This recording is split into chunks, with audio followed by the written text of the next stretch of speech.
Hello, everybody. Good afternoon, good day, and welcome to today's episode of Live at the Waterhole. Welcome to everybody. Glad to be with you all. We're starting off at Oldonyo in Kenya, and so far it's looking good with 3 giraffes and a couple of warthogs and some zebras right in the background. So I'm going to be your host this afternoon. My name is Andrew, and we're going to be spending some time around different water holes. We're hoping to see as much potential wildlife that come to these water holes to drink, and see what we can talk about this afternoon. Now, one thing that is really nice is that we are live and interactive. So, in other words, what I'm trying to say is we would like to hear from you. So, at any time, if you have any questions or you just want to make some input, please feel free. Definitely do register yourselves on the website, or you can take part in the YouTube chat and conversations by typing the @FC followed by your message. Right, that way we all stay connected with each other. We stay connected to nature as we're doing now. And have some good sightings for the afternoon. Let's see what happens.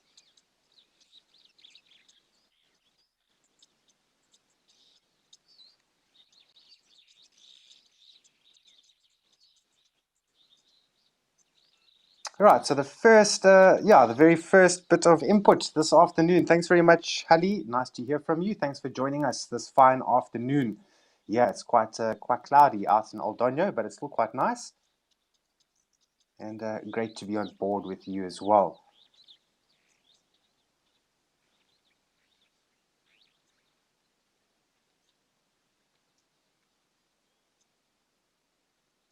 Okay, so there were 3 young bull giraffes hanging around here, and looks like a small family unit of warthogs right in the foreground. It's always nice to see all these animals together.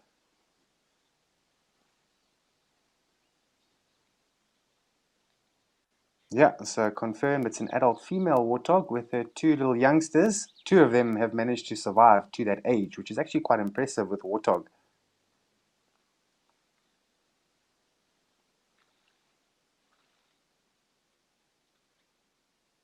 Yes, Caden, it's always nice to see warthogs. I must say, going on safari with guests in the past, I think warthogs really, they become those sort of animals in the game reserve that everybody is fond of. The good old warthogs.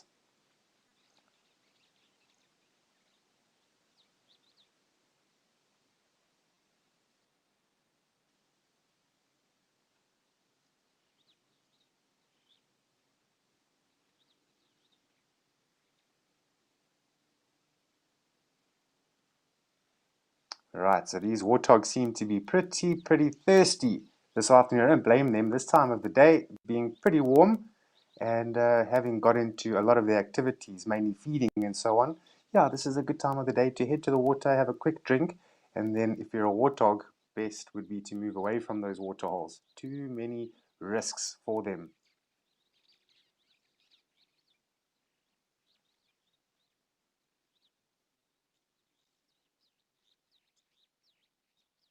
All right, and there's also a gemsbok that's busy laying just between that giraffe's legs over there.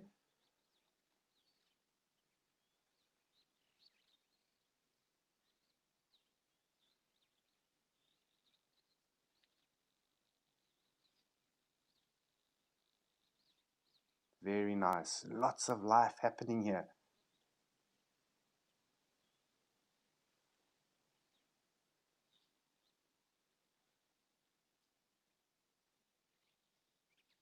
Good afternoon to you, Quinn. I must say, Aldonyo is a very special little waterhole. I mean, at the end of the day, we're all gonna have our favorites. It's bound to happen. And Aldonyo, it's a pretty busy place. And for a camera to be situated here, it's awesome because it's so busy. You can see so much. But I don't get a chance to monitor these cameras at night, and I'd love for the zoomies and for our directors to sort of just let me know at some point what animals have been seen here at night, and especially for the zoomies who take control of these cameras. For most of the time, they would see a lot, and in these environments, I would love to know what has been seen.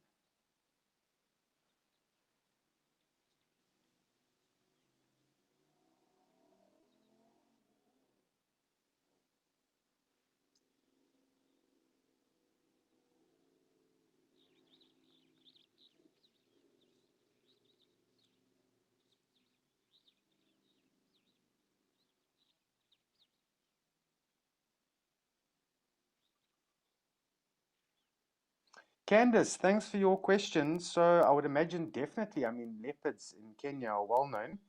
Um, yeah, definitely there are going to be leopards out there. It's a very vast wilderness area, and with those vast wilderness areas, you are going to get leopards are going to occur. So definitely, I would imagine that I don't know how good the sightings are. I would think that they're pretty good because the East African Kenya side has been it's world renowned for epic game viewing.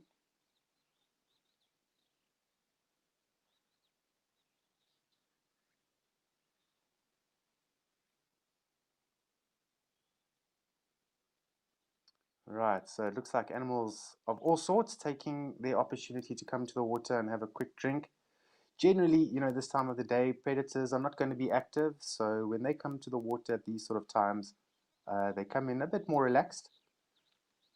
When you compare it, if they come in at night, which they will do, some of them, or they come early morning, evening time, you find that they are a lot more nervous. Also, the light is not the best,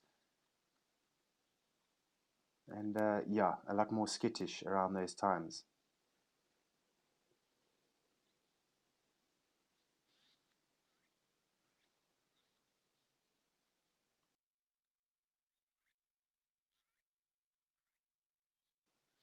Darcy, thanks for your greetings. Yeah, Jordan is on duty. She's our director this afternoon, and she's going to be working with me. And then I'll give greetings to Maya, as per usual, having a good old nap on my bed.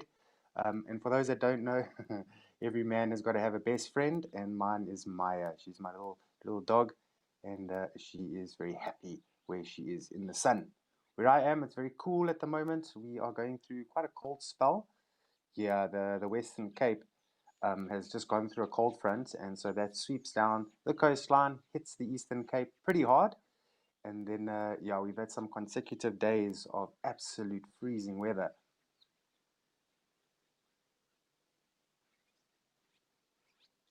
This is wonderful. Look at this, absolutely teeming with life.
We've had a pretty good view here. We might very well come back in a little bit, but I think let's go over to the Olifants River and take a look at some elephants in the meantime.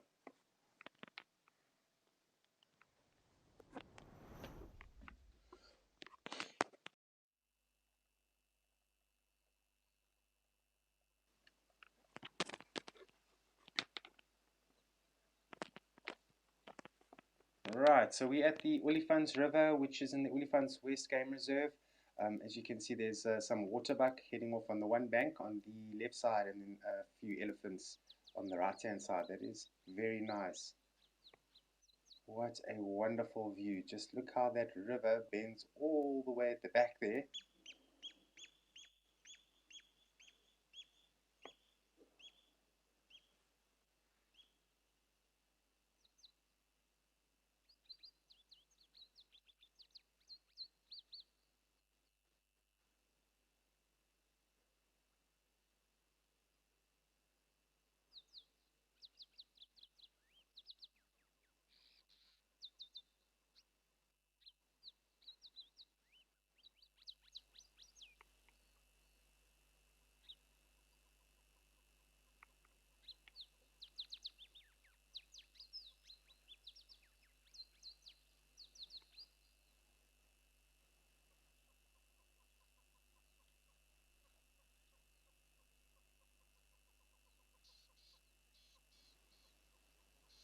Okay, always a special treat if you're an elephant and you find yourself a nice little mud wallow like I have now.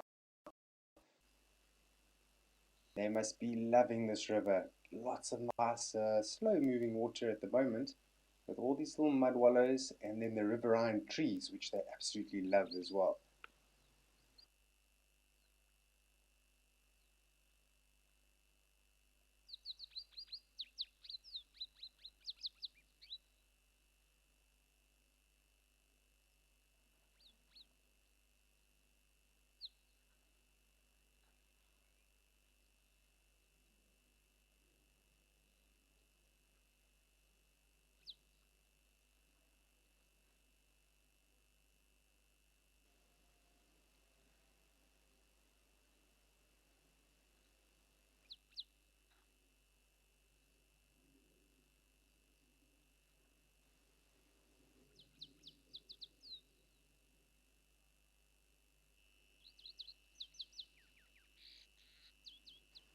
Joanne Mello, good afternoon. Thanks again for your comment. I know that you get involved quite a bit, and that's always nice to hear from you.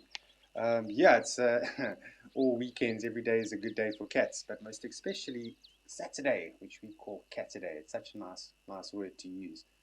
But yeah, you just never know, especially in regions like the Olifants area. Can you see that is just so much land? There's so much abundance of everything in these environments over here, and so predators are going to do very well. And at some stage, I have no doubt that they walk around this river and they walk around and they hunt around here. So you just never know. And what's a big bonus is we get to monitor quite a few different cameras. So by doing that, so if anything pops up, we'll shoot through.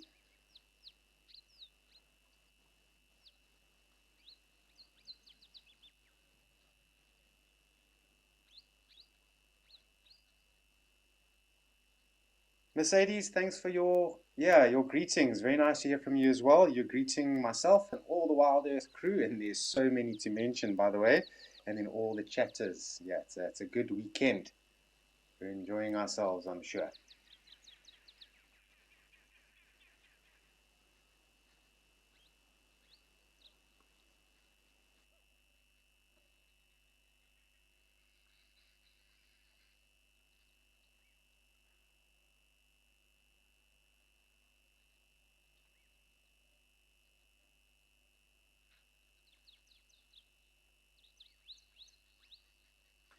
Right, back to these elephant bulls over here.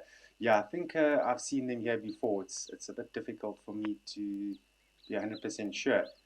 But yeah, these we've seen fair amounts of elephants come down this way, and I don't think it's that difficult to find them around these river and waterhole areas in this region.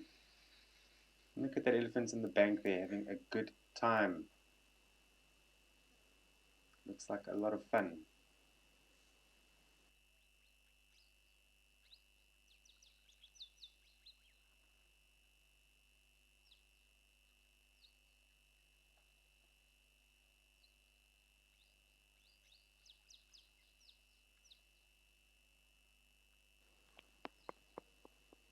Dutch dear, thank you very much. Yeah, we're enjoying the beautiful animals on Wild Earth. Such a cool place.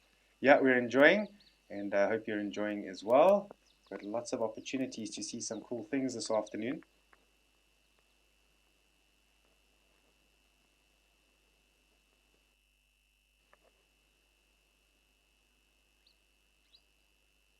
Well, I really appreciate all these comments coming in. I see Jordan's pretty busy sending me all the things that are coming through. Really, it does help a lot. It makes things interesting and interactive. So thanks again. Eli, this one is your one, and you're saying this is awesome. It truly is. And that elephant was rolling just like a dog. I don't know if you've ever seen them in mud, and they do some really comical things, elephants, and you never expect an animal of that size to be able to do some of the things that they do. And it seems like they enjoy it, especially rolling around in the dirt, rolling around in the mud. Don't know if you've ever seen elephants swimming. That is a very special thing to watch.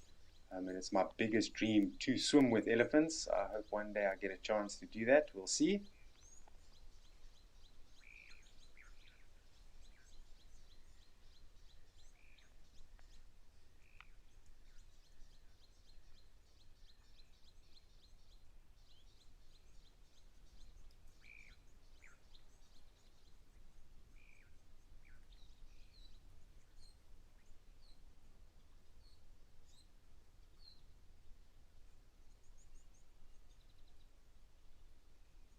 But also imagine, from what I can just hear with all the birds chirping, can you imagine, just spending a bit of time, a few hours even, an afternoon in summer, down on this river, just sitting on a chair, and your binoculars. Can you imagine the birds that you would see? There would be so many different species. But then you've always got to be careful because, as you can see now, there's obviously elephants that come down here, so you don't really want to do that. But it would be fascinating just to sit there and monitor everything just by, in a seated position, which is often the best position you can be in. You find yourself a nice little shady spot and you just relax there and you just watch, and things come out, and some birds may even investigate you, see what you're up to.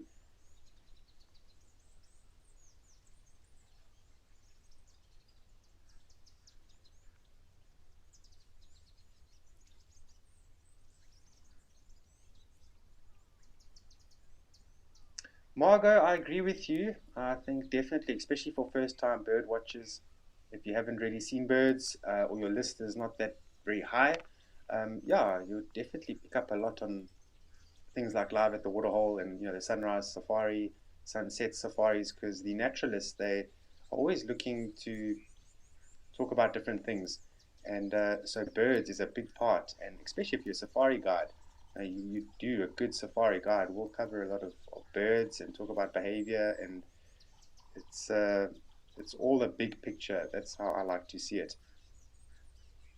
Everything that you see is in some way connected, and it's a very delicate balance. It really is.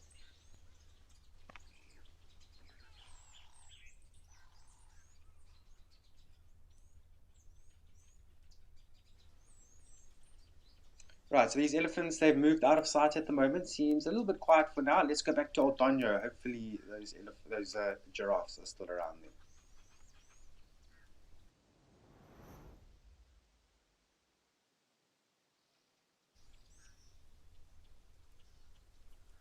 Okay, and that they are, these four young bull giraffes still busy milling around here.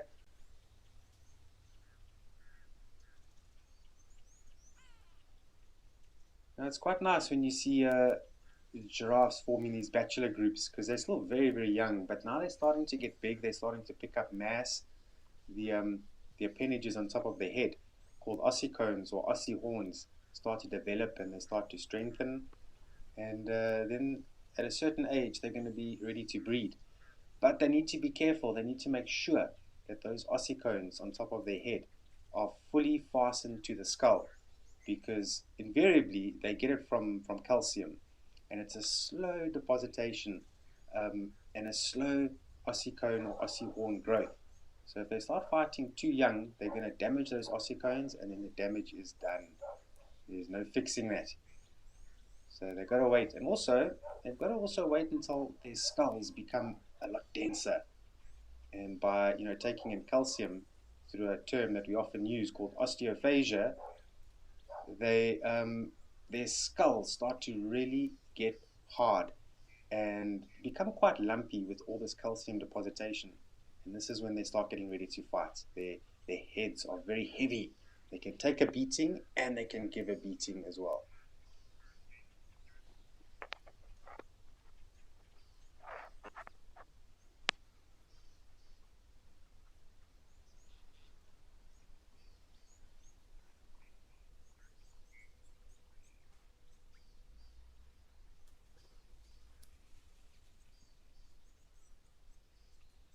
Okay, so we spoke about the depositation of that calcium. You can actually see with this young bull on the forehead, on the front of the skull there, you can actually see that lump there. So that has slowly started to form,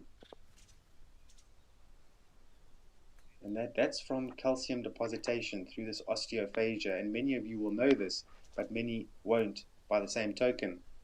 But for giraffes to get this calcium, they need to find it. And the best way is through bones, because there is going to be lots of bones in the bush. If they can find it, they can suck on those bones and leach that calcium out, and they're able to, get that depositation on the ossicones.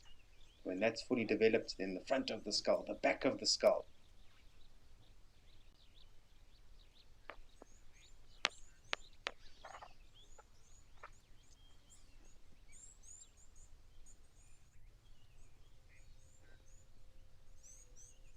Now, often when we think of anthrax, which is a disease found, in the world, we think, terrorism, we think bad, we think a lot of negative things about it because terrorists have learned to, gather these spores and then use it for terrorism. It's a very nasty disease. But anyway, with this anthrax is very much a natural disease. It's been around long before we were ever around, and it's one of nature's tools to control that population of animals. But sometimes when animals die of anthrax, you find that when giraffes, they're looking for bones and things like that sometimes to do this osteophagia, they kick the bones up or they disturb those bones and they could release spores once again. And this is where you hear of these anthrax outbreaks happening in game reserves. There's not only giraffes that can kick up this anthrax, but also things like hyena have been known to do it as well.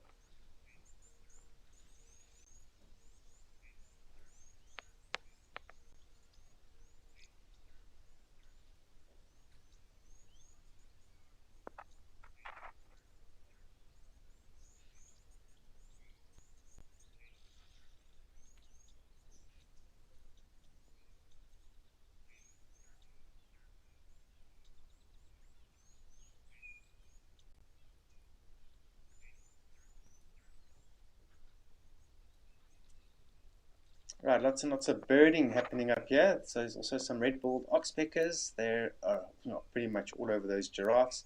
Looks like some superb starlings. Looks like a ring-necked dove going to drink as well.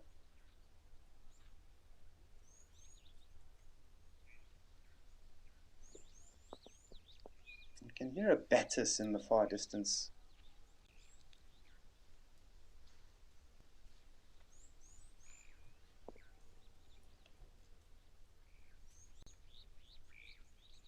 KT85, nice, all the way from England. Yeah, you must be enjoying the temperatures out there. So you love live at the waterhole. Well, thank you. We love bringing it to you. And yeah, the collective noun for giraffes, it's a simple one. It's either a journey or a tower of giraffe. Some years back, they used to call it also a kaleidoscope of giraffe. So that's a collective noun. Now, warthogs, it's a sounder of warthogs. And then vultures, I can't even remember what that one is. I'll do some research. Either a flock, will definitely be something else as well.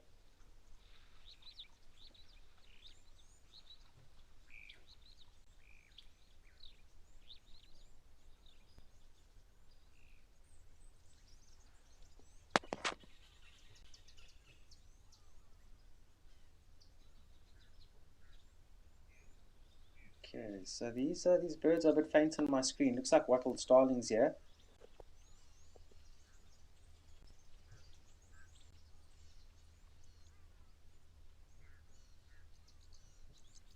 Okay, so this is a young, this is an adult female now. It's on the left side. So try and take a look at those ossicones. You can see they're very different from the young bull, who's much younger than that female, has already got bigger ossicones than her. Leopard lover, thank you very much. Shame, and it's a kind thing to say. I've missed you all too. Yeah, some of you won't know who I am, but many of you will. So I'm really looking forward to spending tomorrow with you here as well. It's live at the waterhole. It's a lot of fun for me to do because I can do it from home as well. I can do it anywhere really where there's a good signal. And then I look forward to actually getting back into the bush, which will be on the 13th of August. I've got a trip coming up, and then a trip right after that as well. But yeah, you'll need to keep watching to find out more.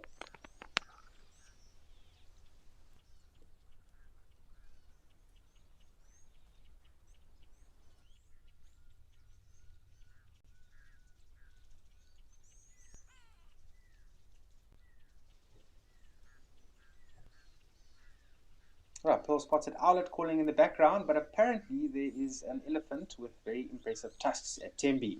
So let's go take a look.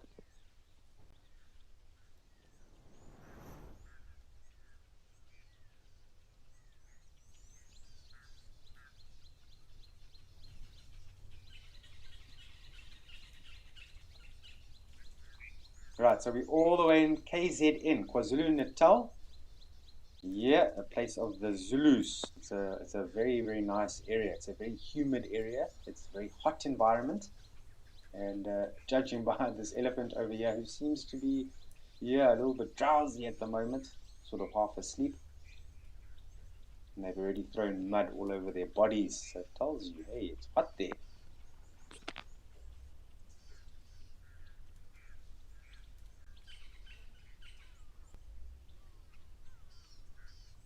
Tina Skelton, that is such a cool idea. I've always said I wish I could paint, or even draw for that matter, just to be able to go and set an easel down, or your drawing equipment, and yeah, just draw.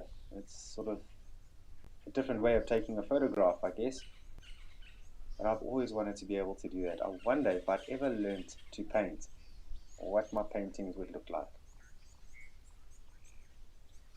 African jacana, check there, right in the back there between these two elephants. Those are so cool.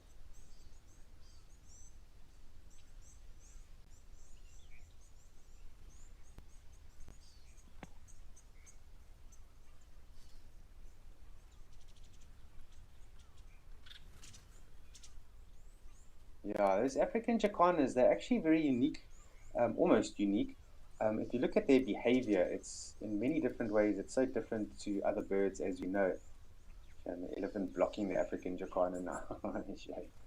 But anyway, so the African jacanas are quite unique. The females have got quite a few males, or the female has got quite a few males that she breeds with, and the male takes care of the parenting role.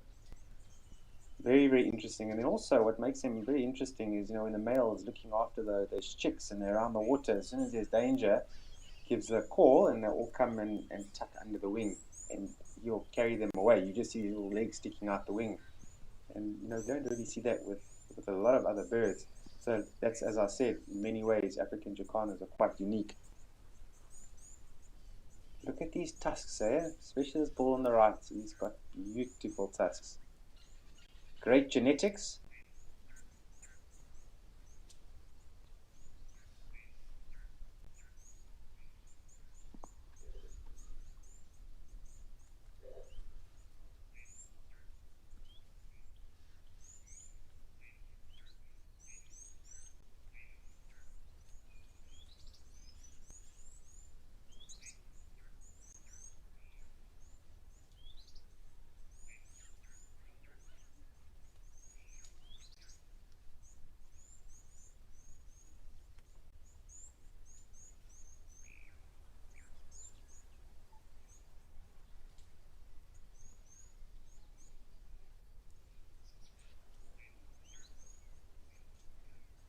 Wow, that is just lovely. Just look at that. This trio of bulls over here with lovely tusks. And I think in their own way, they know that they're impressive. And they should be proud.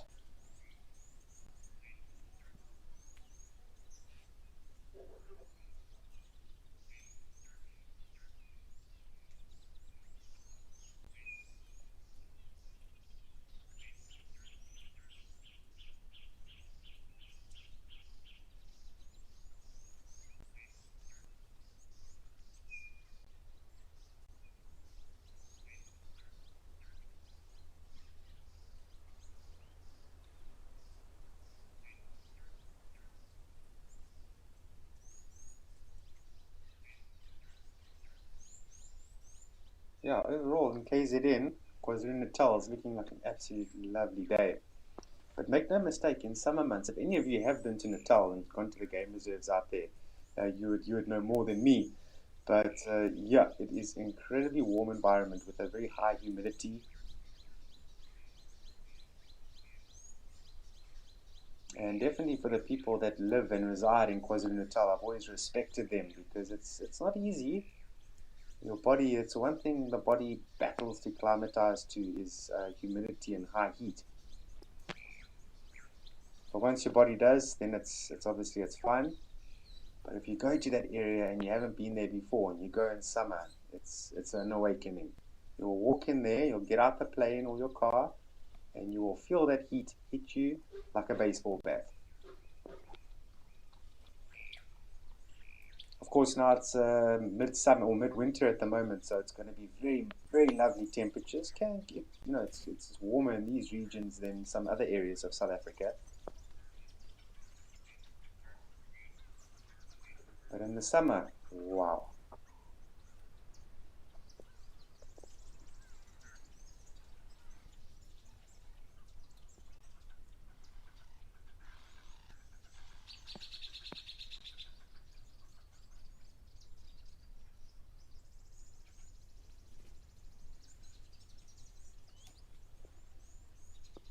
Okay, so all three of these bulls, if you look at them carefully, they are sort of half asleep.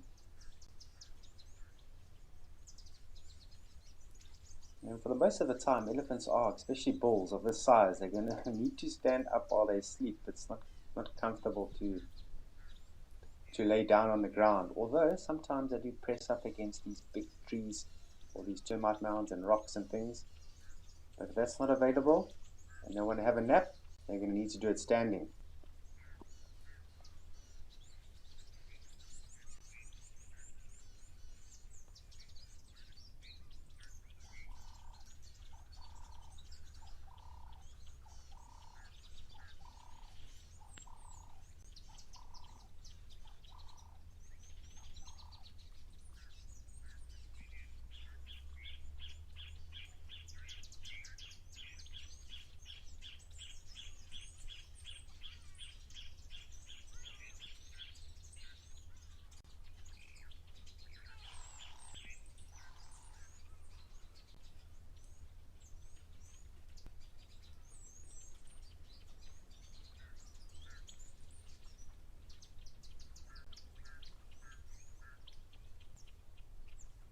I don't know if you see that tusk, the tip of the tusk there has got a bit of a chip on it.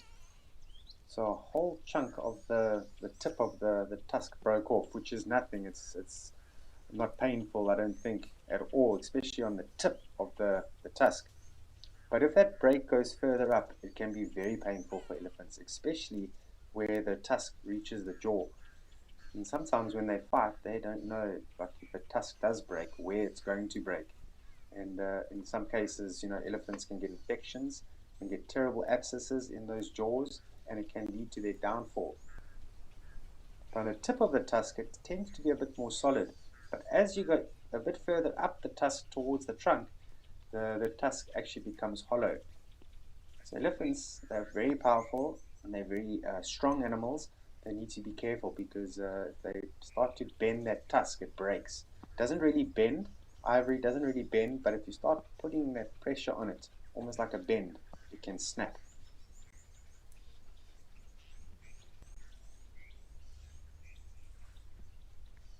Now, I've been lucky to find a tusk before, actually quite recently in the Kruger Park, or the Greater Kruger National Park. And where we found this tusk, we had a look at all the sign on the ground, and you could clearly see these two bulls were pushing each other around. And you see these push marks and reverse marks. The bushes broken because they're reversing each other into the bushes and pushing each other into the bush. And then, where that tusk was, you could see these elephants really dug in. They really properly had a good fight, and then one of them broke their tusk. We reckon it was probably that day. It was laying right in the middle of a crossing, so you can't help but see it. Just lucky we were the vehicle to drive there, so you pick up this tusk, and then the first protocol in a game reserve is you have to declare that ivory. Doesn't matter how big or small it is. You get hold of the reserve manager and you let them know. They pick it up and then they will register it, serial number it, and then put it into a safe.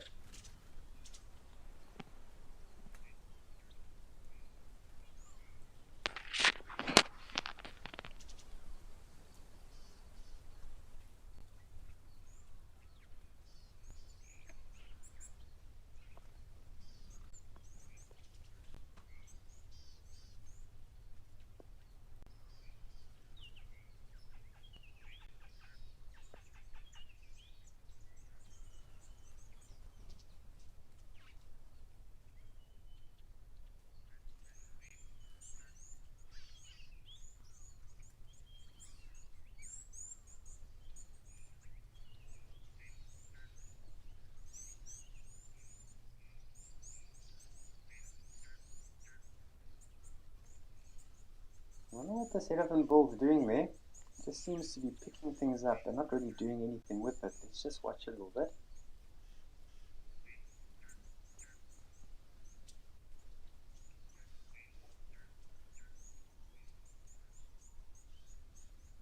I don't know, maybe on a scent of sort there, smelling something. I see the water, the inlet is there. Putting something in the mouth. It's actually quite amazing, you know, elephants, they can find things so small that they're after. In that trunk, it looks very clumsy and awkward, but it's a very accurate thing when it comes to elephants. They're able to pick up small little things the size of peanuts with the tip of that trunk. So try and imagine it. Try and imagine a small little berry or something like that that's the size of a peanut. They would be able to pick it up like you would with your fingers.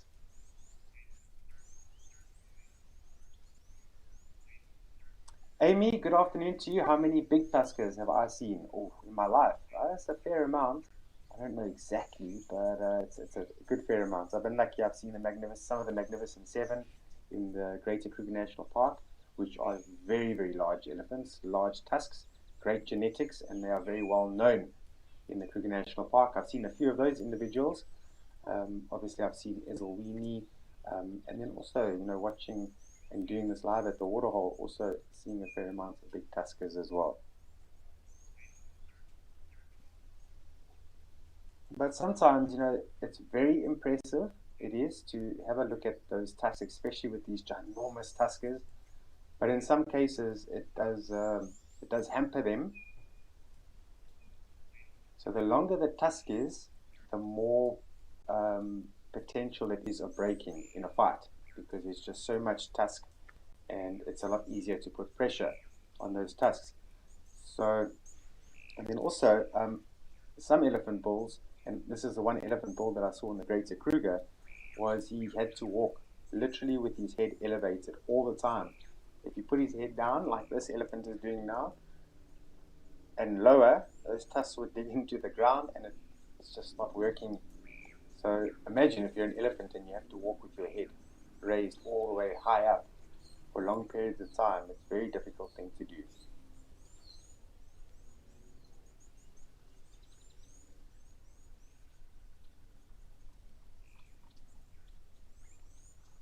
But those tusks are so useful. They really are tools for the elephants, and they do so many things with those tusks, which they're able to do without their tusks as well. Some elephants adapt. So things like digging for water. Now, elephants have to dig for water. Sometimes there is no surface water, so they need to get just a little bit beneath the soil and to access some of that water. So that's where the tusks come in. And then also, they obviously are going to use their tusks to debark trees and remove leaves and all of those things. Then fighting.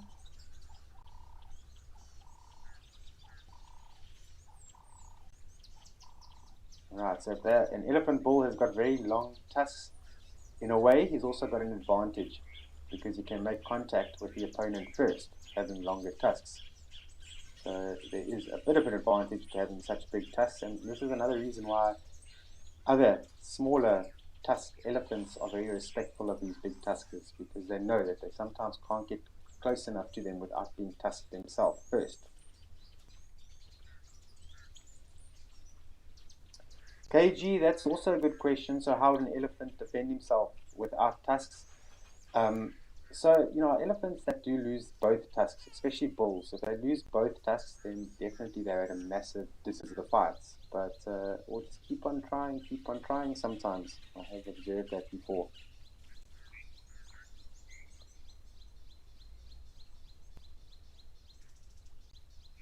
And then another way, you know, an elephant bull that has lost both of its tusks is going to find a way to breed with the females. He becomes a little bit sneaky, if that's the correct term. So he constantly monitors where the dominant bulls are, which family groups that they're with, which they're breeding with, and so on and so on. And then as soon as they move out and go to another area, that bull with no tusks, he might slip into that family group and then socialize with any females that he can with, and then move away before the dominant bulls or bull decides to come back to that family group, if he decides to even come back. So that's very interesting. They become a little bit sneaky and they find a new way.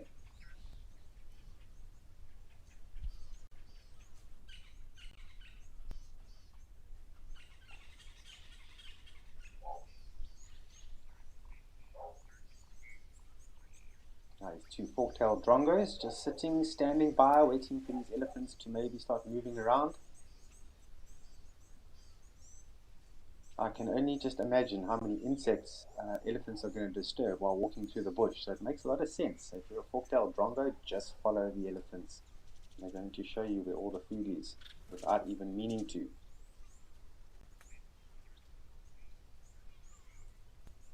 I'm just looking carefully. Is it the fork-tailed drongo? Is it not the square-tailed drongo? I'm not seeing a very clear fork there.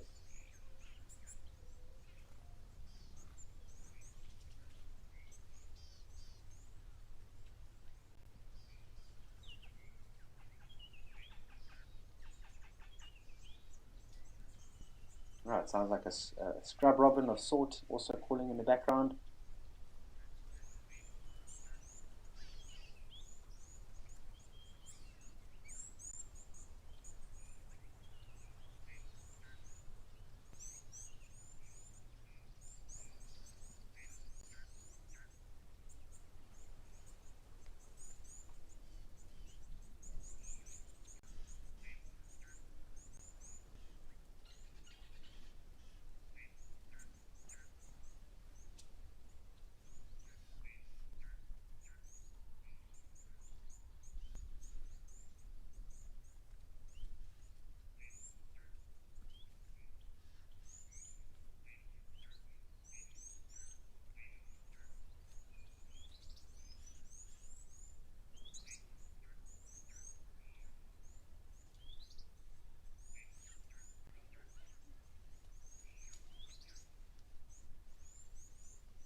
Catherine, good afternoon. Yeah, pleasure to have you around this afternoon. Thanks for all the questions and comments that you sent yesterday. So do feel free to do that again today. And you say you've only seen one big tusker in your life before. Well, at least you've seen one. And I can only imagine that feeling must have been so great to see such a ginormous animal with the most impressive set of tusks you've ever seen in your entire life. So please do tell us more about it. I'd love to share it with everybody. Where you saw that elephant and yeah, how it made you feel. Because I can tell you something, seeing big tuskers and big elephants, even myself working in the bush, seeing them every year, every month, every day sometimes, you still sit back in awe that you can imagine that such an animal can be so big.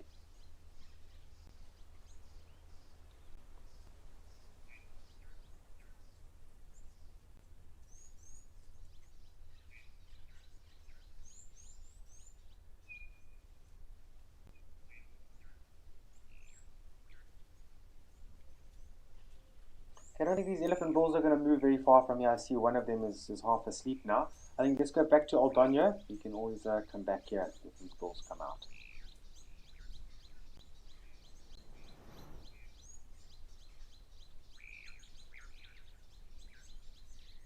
Right, good stuff. So, it looks like wattled starlings there, as well as a superb starling. Superb starling. It's very similar to the Cape glossy starling, but also very different. I'm just seeing it's also a very impressive eye with the superb starling. And having that chestnut on the front, I would love to see this with my own eyes. It looks like a very, very pretty bird.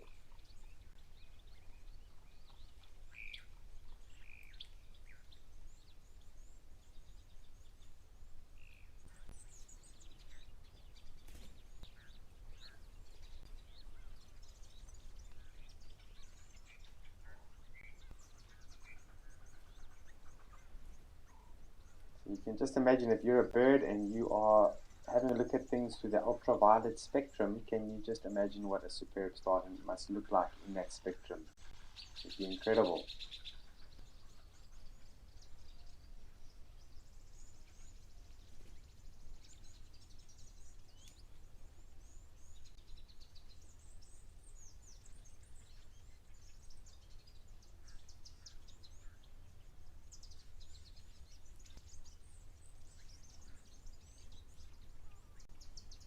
Okay, it's just these juvenile and female wattle starlings walking by here. They're actually quite busy birds if you have a look carefully. They are just really busy birds, always looking for something to scratch up.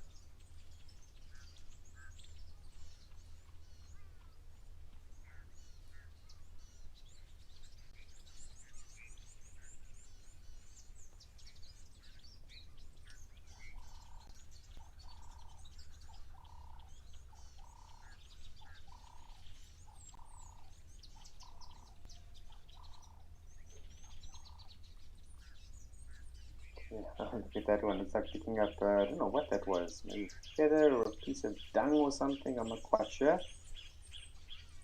Alright, so we're just going to sharpen it up a bit. Sorry about that. Well, what is this little guy here? Is this a white-browed sparrow weaver? It looks very much like it. So I've never been to Kenya, so I've got to always make double sure here. Let me just have a look.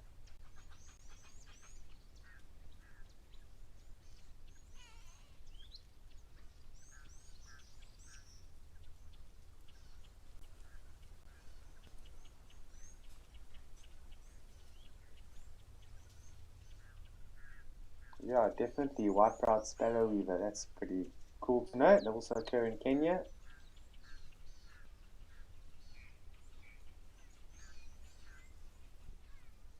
Thanks, Victoria. They are these close-ups. Whoever's controlling the camera is doing a fairly good job here, getting close to those birds as possible. Yeah, close-ups they work well.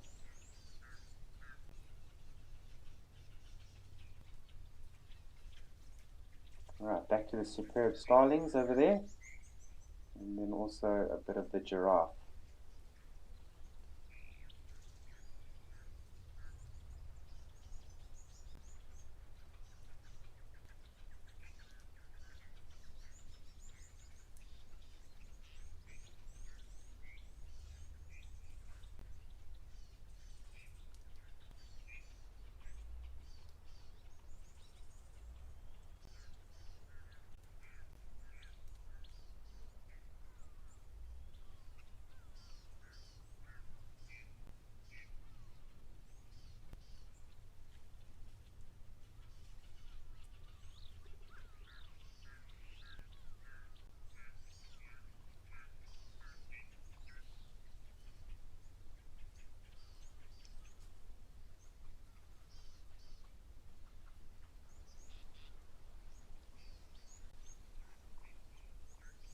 Right, so if we look at this frame over here, it's actually quite interesting because we have obviously giraffe being a very iconic animal of Africa, but then also have a look at that thorn tree in the back, which is a very iconic tree of Africa as well, and that's an umbrella thorn, and you can see why they call it an umbrella thorn. I mean, that canopy is it's just like an umbrella really, and animals they really utilize that shade.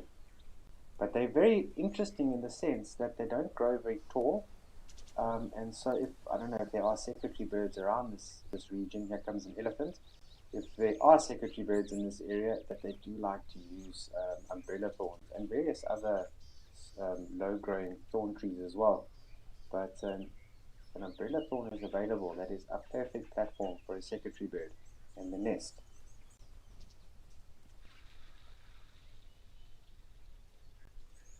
Alright, so an elephant bull with a bit smaller tusks, but equally, I mean, this elephant is still quite impressive. It's a very healthy looking bull in the prime of his life at the moment.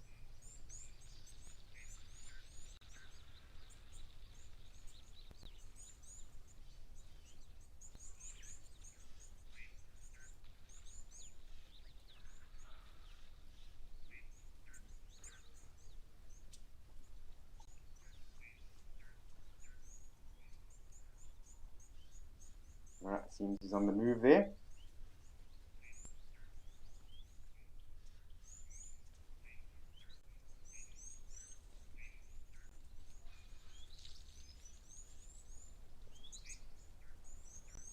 Just on the side of the screen now. What's also fascinating to watch is when you watch elephants come to a waterhole, sometimes they'll take a gulp and then they'll take a few steps and take a gulp from a different position, then take a few steps, and sometimes what they're avoiding is, the muddy water. So by initially coming to it and taking water from it, sometimes it does disturb the sediment. So the best way to counteract that is just take a few steps to the side and then take another gulp. Definitely beats getting a mouthful of grit and clay and so on.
Okay, so looking at the one side where the tusk cavity is shown, this bull has lost his tusk at a very awkward place, right in the inside of the mouth. He looks totally fine, and I don't know if he did get an injury from it. If he did, it's definitely healed up by now. But that is an awkward place to lose a tusk, is when it joins into the jaw. Very awkward place.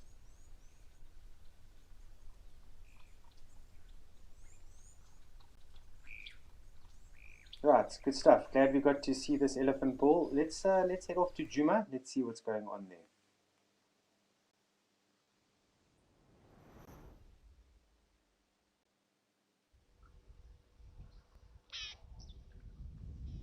Oh, nice one. So we're at Africam's Juma in the Savi Sand.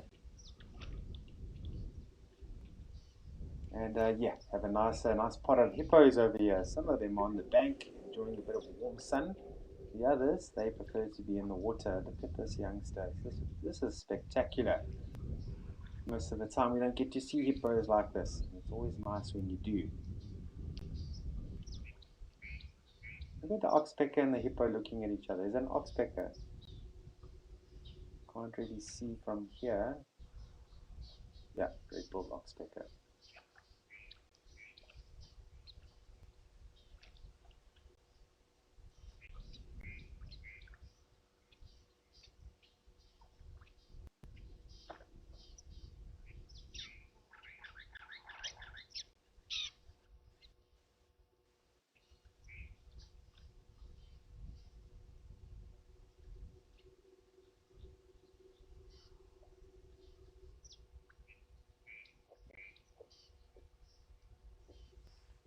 Yeah, it's quite a crazy design when you look at hippos. A very, very different sort of a design. You can see that just by judging by their nose and their mouth, that a lot of development has gone into that. And if we look at like the ears and the eyes, they're very, very small. So yeah, over time, if you believe in evolution, then a lot of it has sort of angled towards their jaw, making it very well developed with quite a few sets of tusks within that jaw, within the mouth.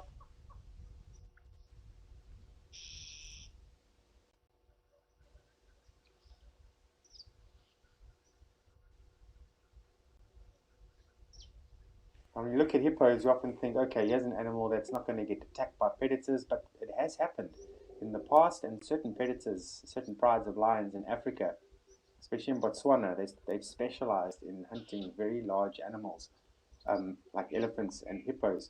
So most of the time, predators are not really going to harm hippos, but you do get those scenarios where they do.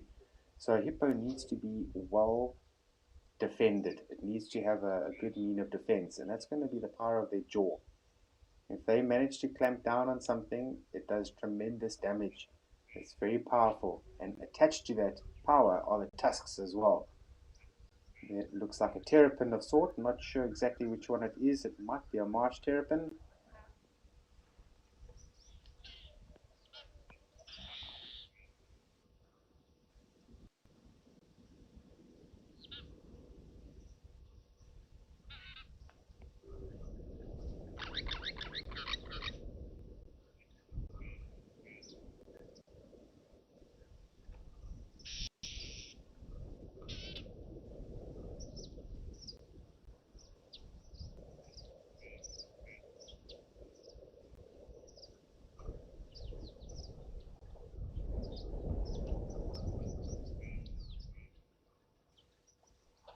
Okay, so now we can actually see quite clearly if you have a look at these pinkish features to the hippo. Um, there's a special oil on their body which helps uh, to protect them against the sun. I was going to say waterproofing for a moment. I don't know why my brain told me to say that, but this oil um, is a very good oil for them. So it goes on the sensitive parts of their body. It goes throughout their body, in fact, but especially around the ears and the eyes and things like that. And that aids in the sunblock. But what's also interesting is, again, with hippo, there is a lot of antibiotics within that oil. You know, hippos do fight a lot, and bulls, they can really stab each other. And if there is oil flushing into wounds, it's providing with antibiotics. And this is another reason why hippos are able to handle having very tremendous wounds on their bodies caused by other hippos and still survive.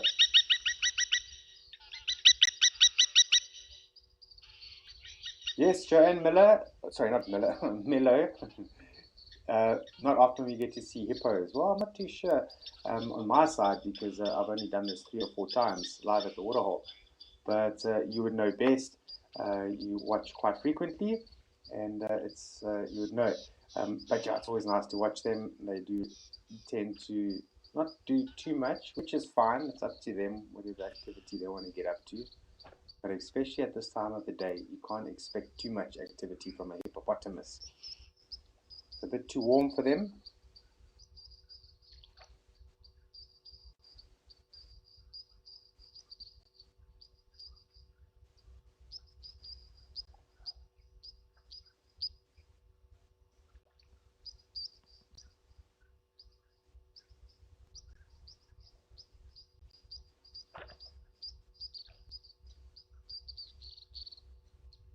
Okay, Katie85, thanks for your question as well. So hippos, they're pregnant for about 285 days, roughly around there. Um, Sometimes they'll give birth in the water. Most of the time they give birth in the water. But then sometimes they give birth near the water. They'll go onto the land on the bank, or somewhere where it's fairly private, and they might give birth there. And then, yeah, the only way they can look after their calf is to stay by their calf's side 24 hours a day for a very long time until the calf is able to, put up mass, get a bit of wisdom about the environment and what it should be worried about, and then being big enough to be able to defend itself. Because when they're young calves, they are very, very helpless. They are very vulnerable.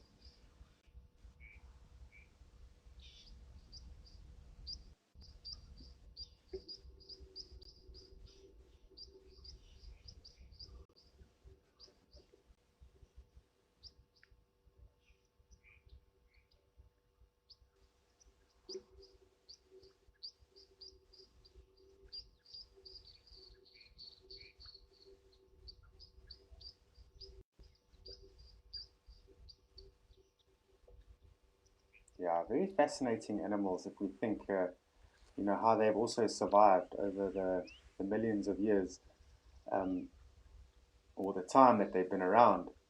It's just a very unique animal. It looks like it shouldn't be out the water. It should be in the water. They're very large animals, but people often get misconstrued about hippos, thinking that they're ginormous animals, which they are. They can't move very fast and so on, but they can. They can move pretty quickly. They can move quicker than most human beings on land, and they can run in the water as well. Not swim. They run. They are running on the bottom of the water, and if it's shallow enough, I mean, they will come charging towards you at a very fast rate of speed. Now, a hippo is an animal that is a no nonsense type of an animal. It doesn't take too much nonsense, and they can be fairly aggressive animals. And for those that are not familiar with this, but you must be very, very respectful with hippo. Any animal, but just be careful of hippo. And I've seen some crazy photographs over the years of people, walking up to where hippos are grazing and trying to take their perfect selfie.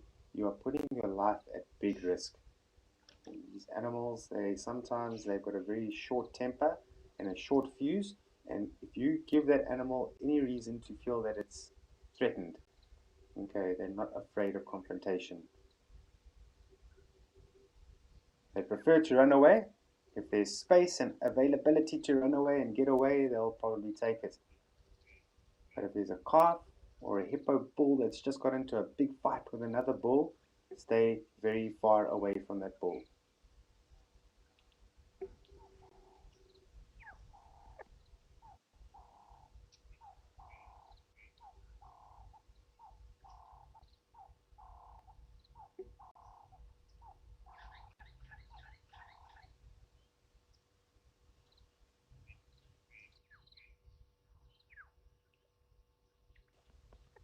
Now, there's actually a well-known area also in the KwaZulu-Natal region. It's very far from Djuma. Um, it's an area called St. Lucia. Many of you might be familiar with it. Perhaps there are even people living there. But yeah, the communities living around St. Lucia have gotten used to living amongst hippo.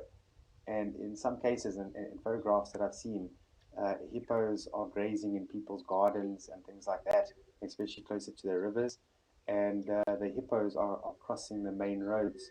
And the people, by the photographs, you can see they're not afraid of the hippos. And the hippos, they're very used to these people as well. But imagine waking up one morning with your cup of coffee and your newspaper or whatever your ritual is for the morning, opening your door, and there's a ginormous hippo grazing on your lawn.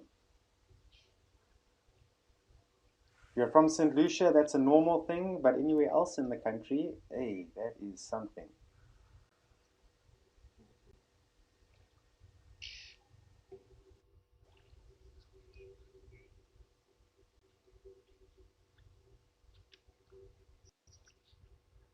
All right, let's do a little bit of panning and scanning. Let's see what's happening in the water here.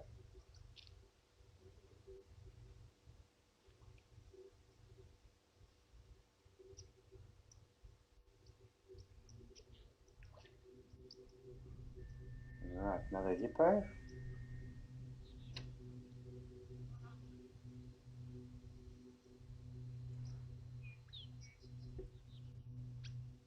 So I was just hoping this hippo was going to turn a little bit, but just take a look at the nostrils, the eyes, and the ears. So when they lift their head out the water, all three of what I've just mentioned are exposed.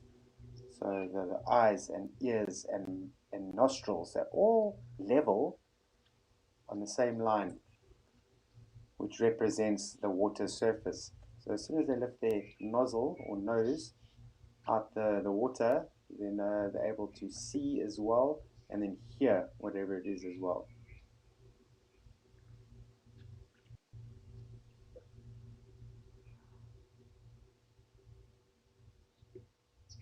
We had a few terrapins on the one hippo's back, but in some cases I've seen herons. Herons sometimes use the hippos as little islands and just stand on their back.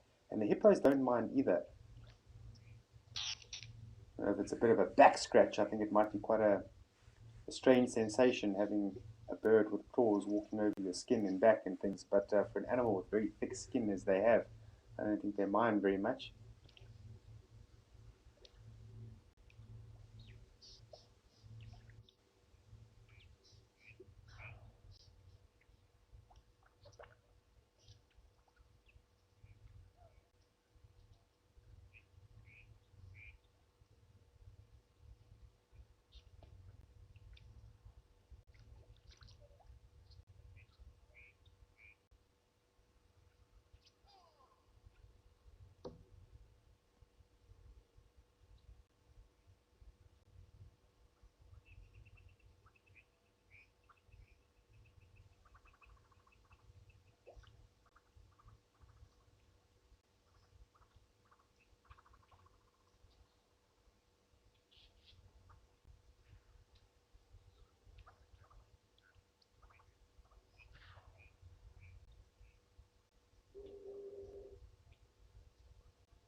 Right, so we're going to move at a slow speed now.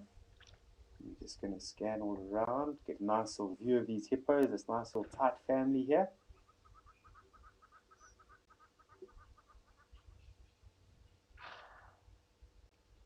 So It's interesting where the name hippopotamus comes from. So hippo in Latin means horse, and hippopotamus, I think it means a river horse.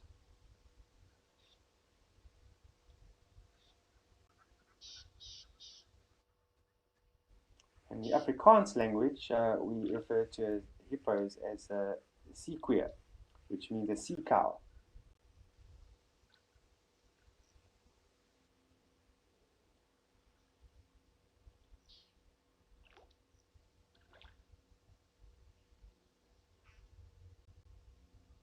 And if you enjoy the Shangaan language, which if you use your imagination, it's very, very descriptive. For a hippo, they call it mvobu.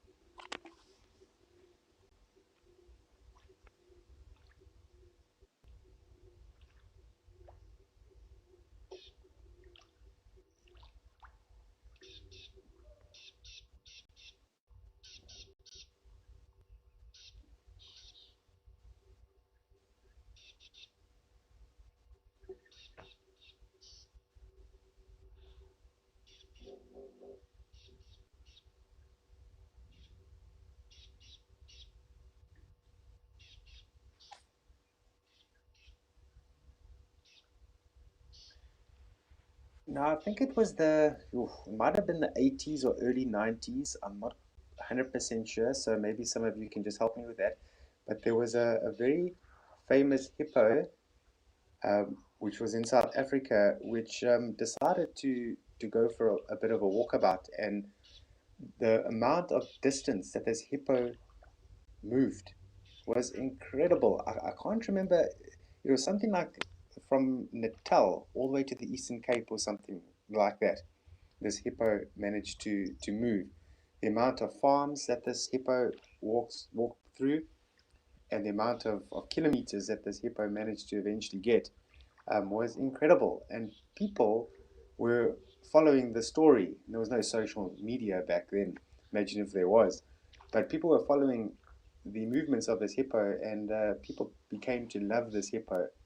And it was quite a fascinating story that over a period of time, not very long, but not very short either, this hippo moved a great distance just on a walkabout. And we haven't known hippo to do that again, but probably has happened. We just haven't seen it or noticed it.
All right, it's lovely to watch these hippos just basking in the sun. We're gonna go all the way to Tau area now. We're gonna see what's going on at that waterhole. So let's go there.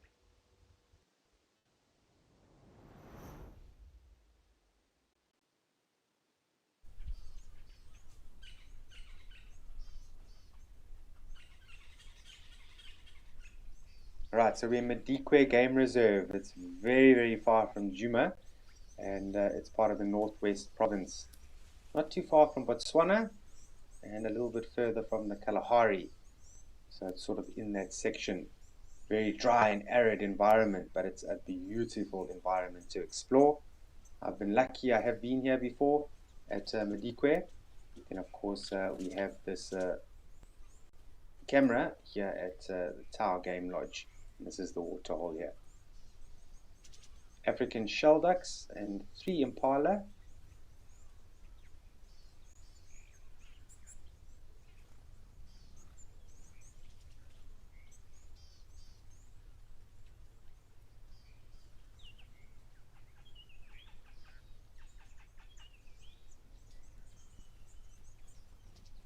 So I don't know if any of the directors know this. Myself and Paul, we didn't make too much of a talk about it. But while we were at Madikwe, we were at one of the dams, and because at Madikwe at that time, the signal was very difficult. So often we would find the places that had good signals, and we would try and do at least 2 or 3 segments there, just to give an input. And so we were parked at this dam, and there was a lot of bushes on the side of us, and there was a dam wall on the other side of us. So it was quite narrow. And while we were live, we noticed a water monitor that was coming out of the bush. And then as soon as it came out the bush, the vehicle was already there. That's how close this bush was. And then then we were live, and then this water monitor was slowly coming towards the vehicle. We couldn't see it at this stage, and then I could hear it going into the chassis of the vehicle. So this water monitor climbed under our vehicle and climbed into the bottom of the vehicle. And myself and Paul were looking at each other like, what are we going to do now? Because you can't just drive off now. You might hurt the poor water monitor.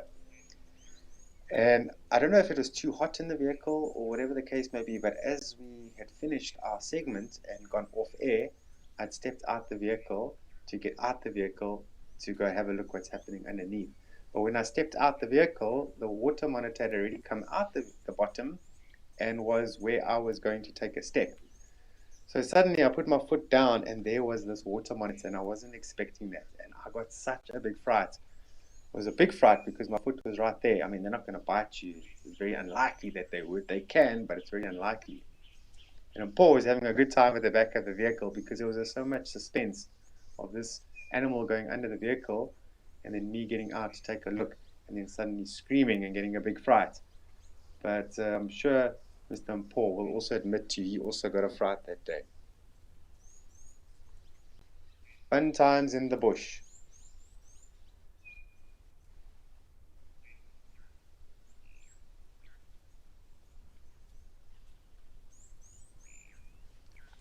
Okay, so when you come to Madikwe Game Reserve and we have a look at the animals in this particular region, I want you to take a careful look at some of the impala rams, the full-grown impala rams.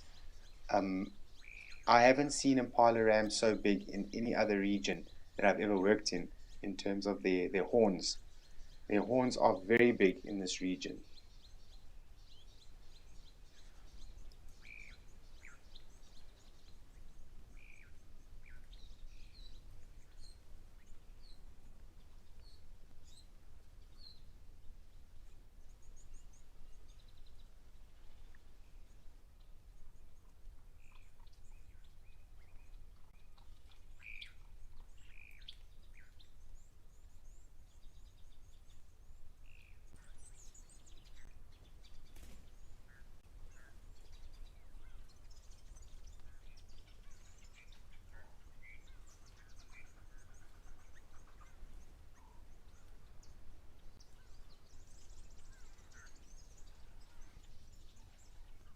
Right, good stuff. We have 2 Egyptian geese here as well, and I think there's a black crake at the back there that's now hiding off there. There it comes out now, sort of in the center there.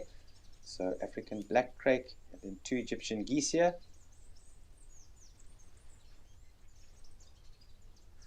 I think if you ever come to a waterhole and there's no Egyptian geese there, then definitely there's a problem.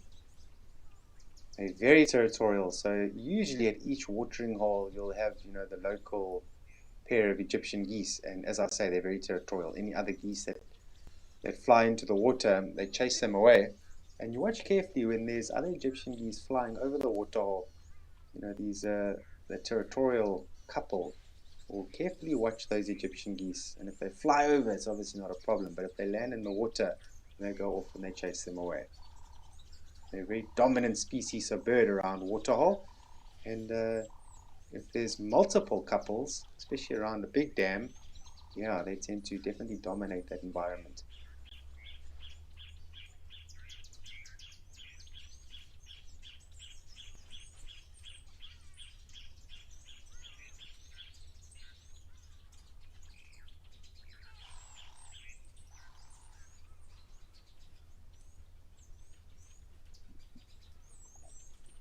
Right, I'm not sure how it's looking your side. It might be a little bit frozen. It's definitely a little bit frozen my side. So if it is, we apologize about that.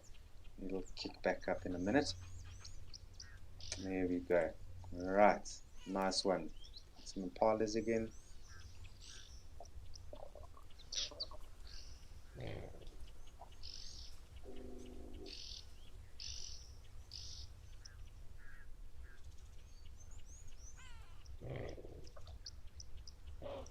Okay, so that camera at Madikwe, it seemed like it froze there. So yeah, we're back at Juma now. And yeah, got a good view of those hippopotamus there.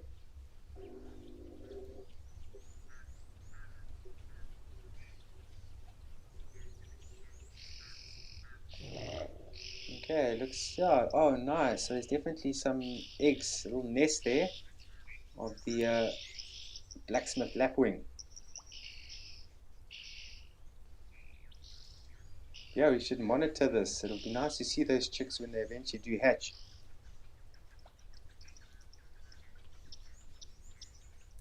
And when they do hatch, they just start operating. They start walking around and they're fully capable. And definitely well developed. But we do find with birds, generally speaking, ground dwelling birds, ground nesting birds, they need to have what they call precocial young. So when the chicks hatch, that they're able to walk around and run even because they're on the ground. It's very very risky to be on the ground. Opposed to those birds that have nests in trees and things, you tend to find that there's a bit slower of a development.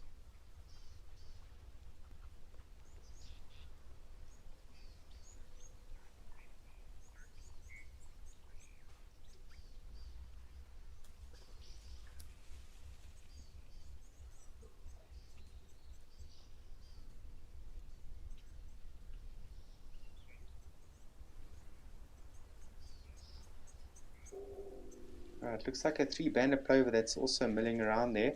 Now these impalas need to be very careful walking around this blacksmith lapwing because if she gets irritated, or him, because they're both male and female will sit on eggs, well, they'll definitely go for these impalas and chase them away. Impalas won't argue, they'll just get out the way and move away because they know very well that those birds can be relentless. If they see you as a threat, they're going to keep on coming.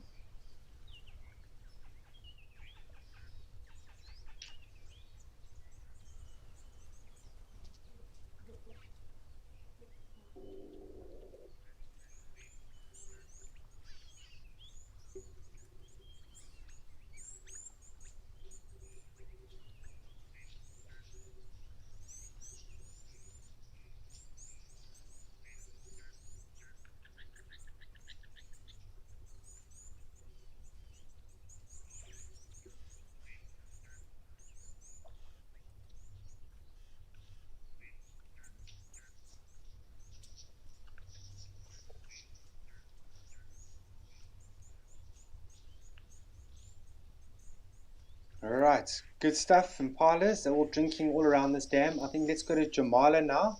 I want to see what's going on there.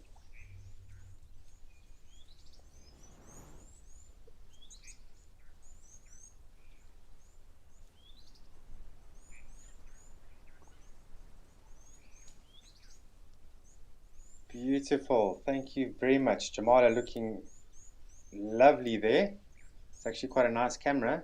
This is the very first time that I've been to Jamala with live at the waterhole. So this is quite cool.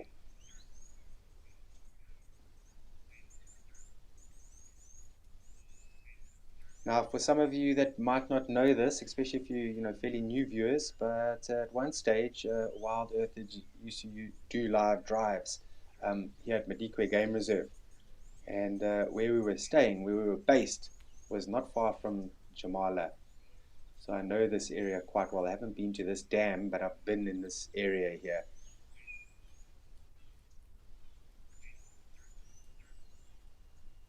Right, let's look around here. Let's see what's out and about.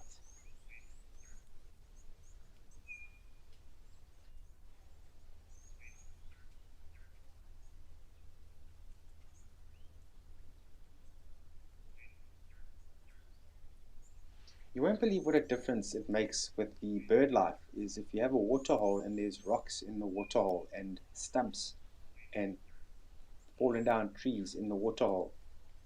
It makes good perching spots for birds and all sorts of things, and it really does add more. And so it's always nice when you find these features in the water.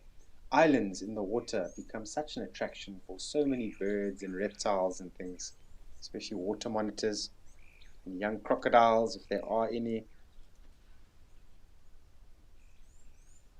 I haven't seen too many crocodiles at Madikwe Game Reserve before. They are there, so I haven't seen too many.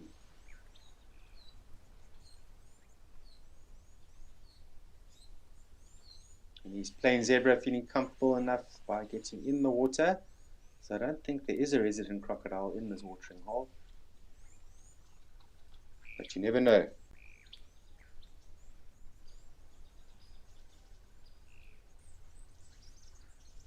Also a giraffe blending in quite well.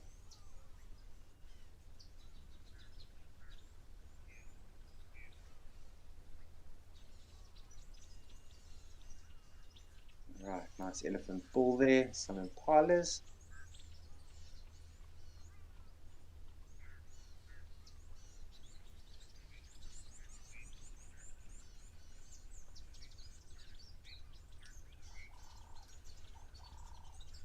Another thing I remember quite specifically about Madikwe is Madikwe Game Reserve is the you don't find many marula trees out there. They do occur out there, but you really need to look out for those marulas. And so while we were there, your body adjusts as to what sort of vegetation is around and so on. And then suddenly, not far from Jamala, this is actually at the lodge.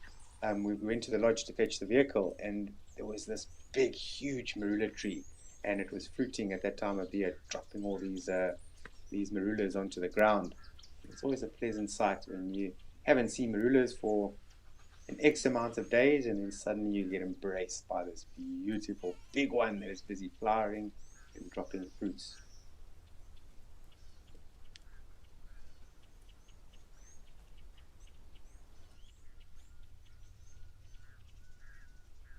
Oh, did you see that zebra jumped right over those? Ach, that impala jumped right over those zebra there.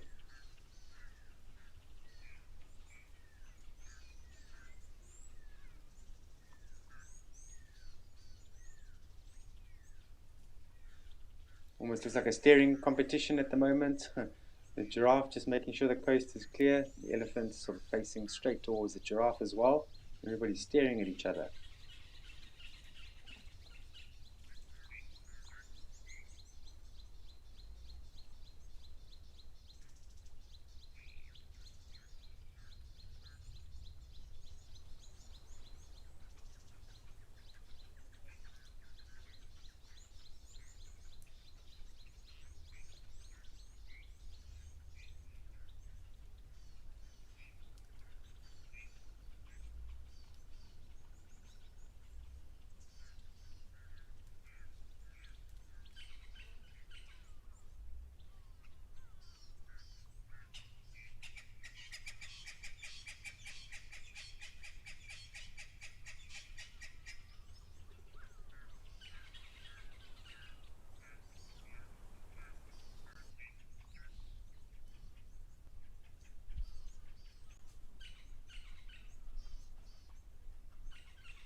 Yeah, this giraffe is being very careful about things coming down to the watering hole, making sure that the coast is absolutely clear. It's not going to rush to go to the water because once they get into that drinking position, they are very vulnerable. So they need to be sure, okay, I'm going down to drink. The coast is clear and everything is safe.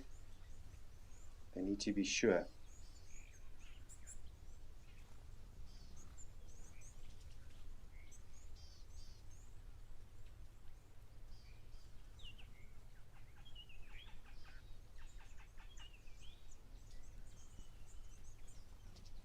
Yeah, giraffe has decided no, it's not a good time at the moment.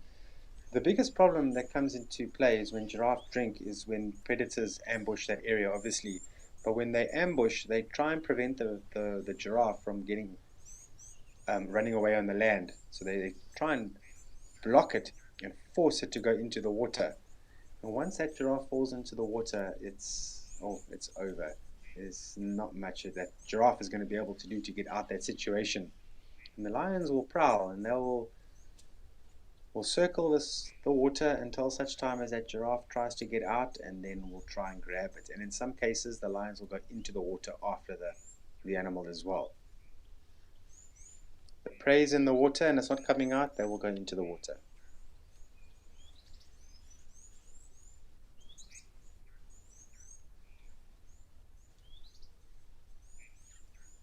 There's a big fallacy when it comes to cats and water, that they do not like water. No, there's no such thing as that they don't like water. With cats, they've got to stay dry. They like to stay dry because otherwise they get cold, and especially those male lions get a full mane, and that gets soaked up with water. It takes a long time to dry off. And then also, I know lion being the king of the jungle, I mean, crocodiles have been known to go for lions, so they're not safe in the water, so they prefer not to go into it. But if they have to, and the food's in the water, they're going in there, make no mistake.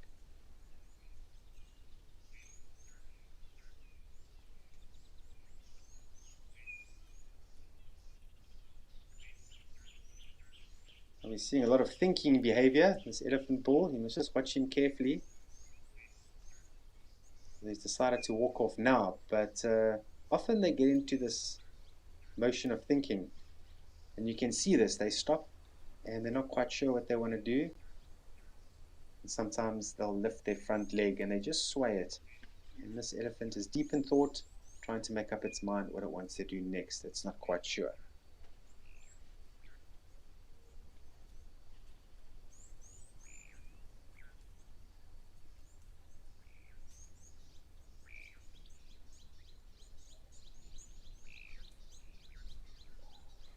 Now, almost looks like a road going into the bush there. Well, essentially it is a road. It's a game trail, and that is clearly an elephant path, and it's a well-used elephant path.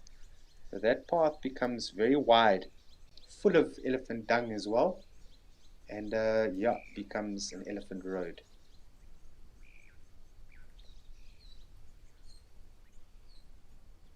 When we talk about these game trails, some of these game trails become so well developed, and especially in areas where it used to be wild land, and then later on in years a small town developed and so on. Some of the roads in those towns were originally elephant game paths. There's one in Hoedspruit, which is a well-known old ancient elephant path, one of the main roads there. Here in the Eastern Cape, where I'm from, even in my own town, one of the roads is actually an old elephant path.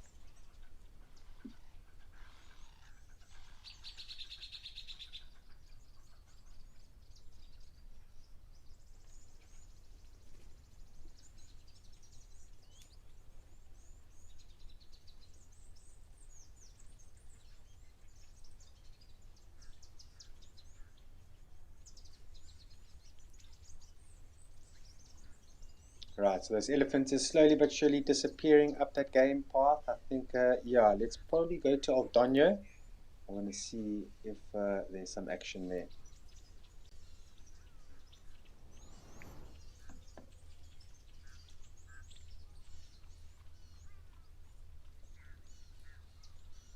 Right, nice one. Some wattle starlings again, all flocking about.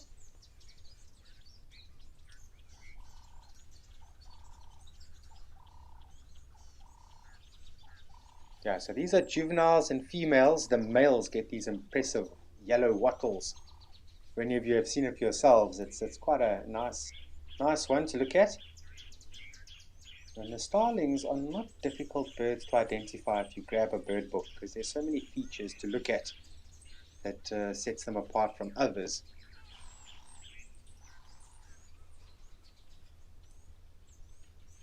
Now, if you are interested in birds, there's no time like the present if you want to get started. So I would get a bird book and a good pair of binoculars, and then set those binoculars on the easy to identify birds first. Don't start with the ground birds and the pipits and the larks, because it's going to intimidate you and then you're going to be scared of birds. So start with the pretty ones always, and then work your way down to the very difficult ones.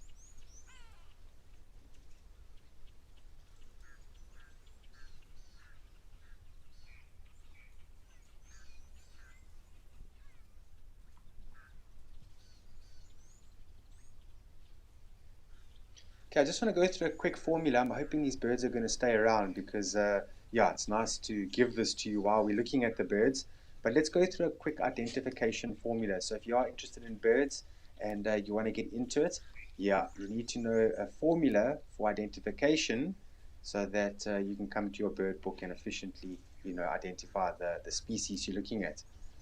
So this formula I'm going to talk about it's pronounced it's spelled GISS, which refers to the general impression of shape and size of the bird.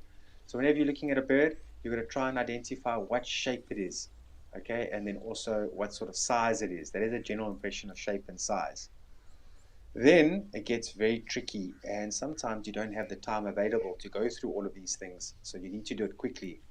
So the first thing I do is I'll look at the beak or the bill.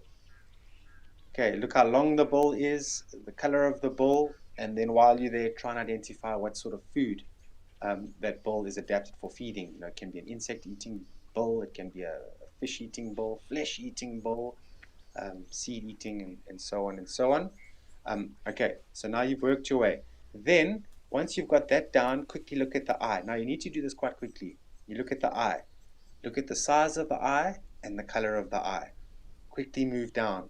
Look at the plumage on the back, the chest, and the fent, which is the bottom section of the animal. Look for any and the tail as well. Look for any identification, anything that's unique. The length of the tail. Does the bird like to cock its tail when it lands or walks? Is there a fork in the tail? Is it squared? There's so many different things you can look out for. Again, with the plumage, you need to look out for anything that is unique that you're able to spot so you can come to your book. Okay. Then quickly make your way down to the legs. The length of the legs and the color of the legs. Okay.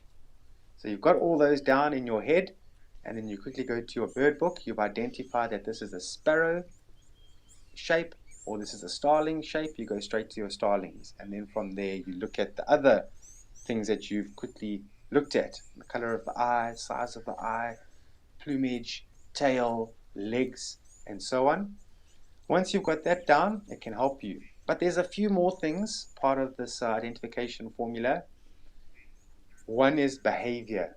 So remember, some birds, they might flicker their wings like the flycatchers, or if you look at the scrub robins, they like to cock their tails. That's behavioral. Black-winged kite, for example, likes to hover around in the sky in one point. That's behavioral. And then distribution is also important. Have a look at the map. Does the bird actually occur where you're seeing it? And then the song of the bird. Okay, the call of the bird.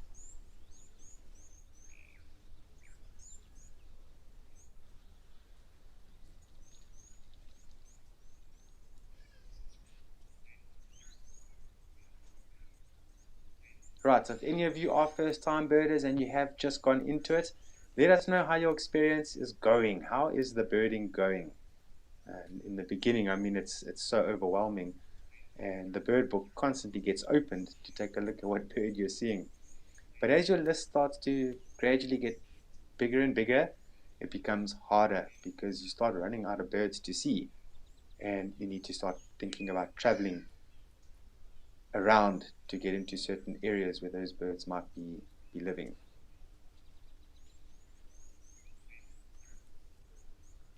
It's always a good idea to keep a notepad and a pen with your bird book, so you can write down the things that you're seeing in that formula that I mentioned to you, so that you can remember it.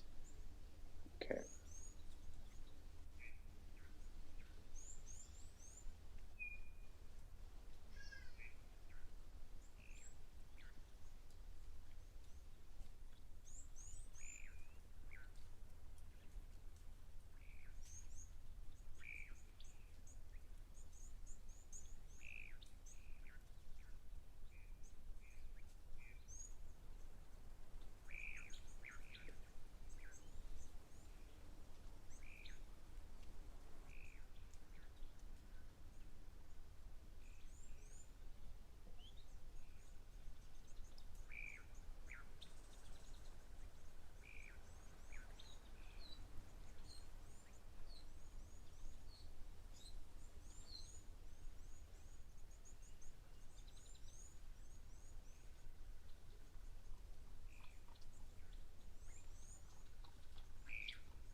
Okay, so earlier on we saw the African jacana, and we mentioned, their sort of behavior with breeding and so on. And then we come to a bird like the wattle starling, and they've got also quite a different social structure if you look at it. So they are flock birds. They like to be in a flock. And what happens is within that flock you are going to have alpha pairs, and what happens is those alpha pairs will breed, and then, or alpha pair will breed, and then everybody else supports that alpha pair. So that's what they call is it cooperative breeding? Yeah, cooperative breeding.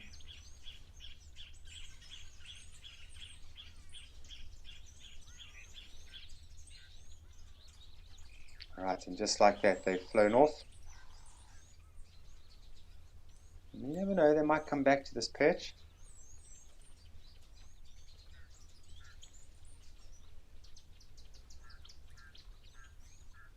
Alright, doesn't seem like they want to come back here.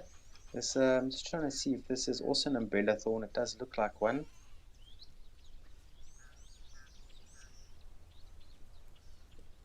Cindy D, hey, it's been a while. It's been a while. Nice to hear from you.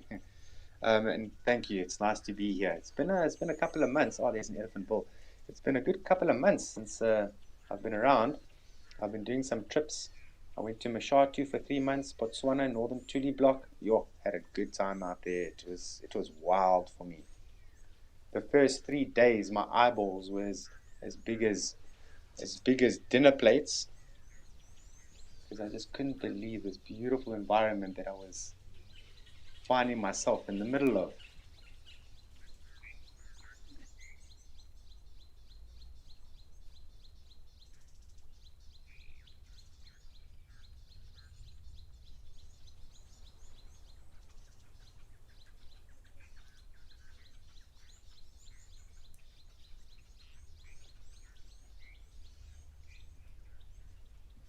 Alright, some nice birding happening here. 2 ringneck doves and some red-billed oxpeckers. Okay, so ringneck doves have just recently gone through a name change. They are also the Cape turtle dove, but now we call them ringneck doves. There's been a tremendous amount of name changes when it comes to the birds over the last 15 years. There's been quite a number of changes, and I think it's a great way of selling bird books, is by changing the names of the birds, but that's not the reason why they do it. Okay, there's multiple reasons why there's been name changes with birds. The common reason is that just through a lot more research and science and so on, they're finding that what was thought to be 2 separate species of birds are actually the same species, just they look a little bit different given the region. So they needed to rectify that. So the 2 separate names, they needed to make one name. And then also with many migrant birds, when migrational birds migrate into their areas, they may sometimes get a different name, and it's causing a lot of confusion. So they make one given name. for that species.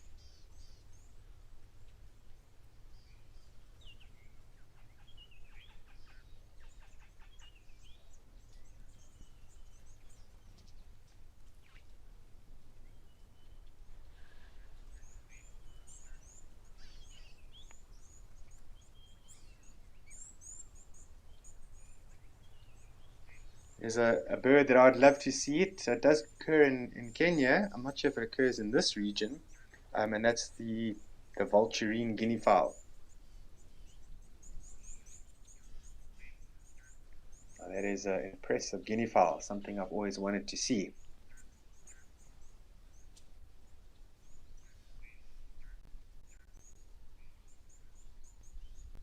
Yeah, and this elephant waiting patiently for his turn to be seen. Lovely, this is such a cool camera. I would imagine the different cameras have different controls as well. So for the Africam zoomies who are controlling the cameras, different cameras have got different controls, I'm pretty sure. And yeah, it takes a bit of time to get used to. Remember when I was doing Escape to Nature a while back in the day? Yeah, I was the operator of the camera as well. And sometimes the cameras, they're difficult to work with, and the functions stick. It becomes very frustrating.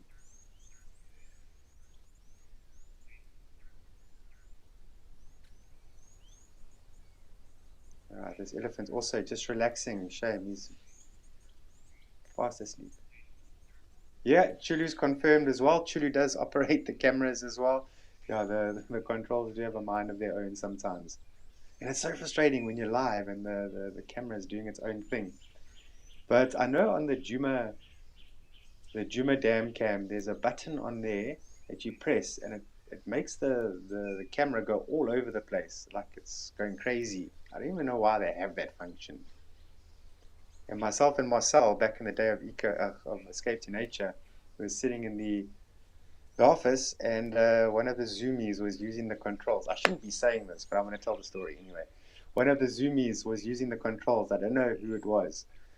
And then I see Marcel getting this look on his face, and he's taking the mouse and taking it to that button. So all he needs to do is press, and it's going to make this camera go haywire. He didn't press it, but we just looked at each other and we're going to be like, yo, that's going to upset people. So just be careful on that. Yeah, fun and antics, eh? Lots of antics happening behind the scenes. Some of it we tell you, most of it we don't.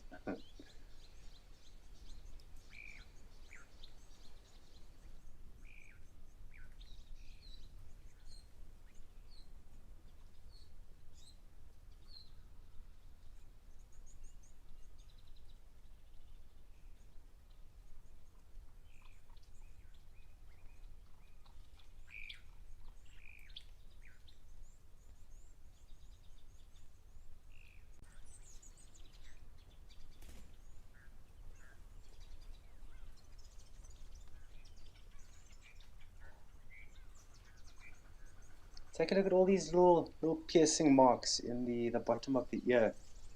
There's lots and lots of little holes there.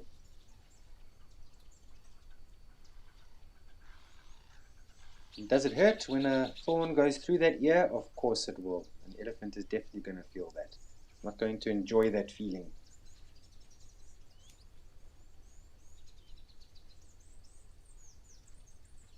But having such big ears and walking around such thick environments, those ears, they really do take a hammering.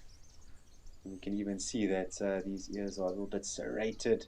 They've been scratched, scuffed, torn, and all of the above.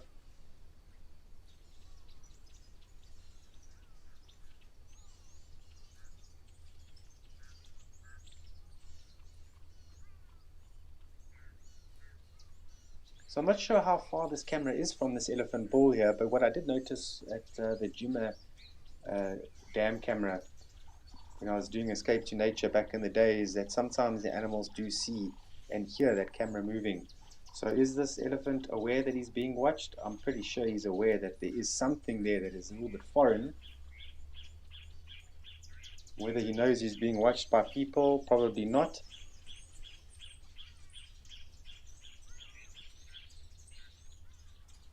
Truly, have elephants or any other animals ever gone to these cameras and pulled them off?